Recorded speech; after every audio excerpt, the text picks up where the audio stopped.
How to apply for an Apple credit card. In this tutorial, I'm going to show you how you can do that.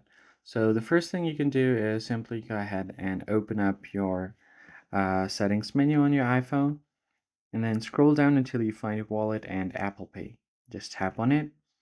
Once you get to this page, here you'll find all of your existing payment cards. But if you want to add a new one, tap on Add Card. Then from here you can choose for available cards. So you can apply for an Apple credit card. So choose the first option. And then from there you can tap on continue.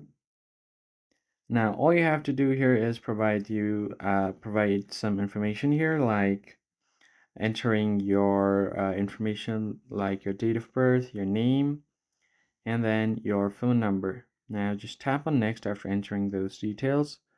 Here it will ask you for your address. So just enter your valid address and then tap on next.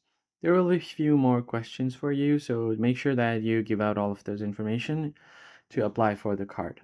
Once that is done, you should be good to go. That's pretty much it, guys. I hope this tutorial was helpful, and I'll catch you guys on the next one.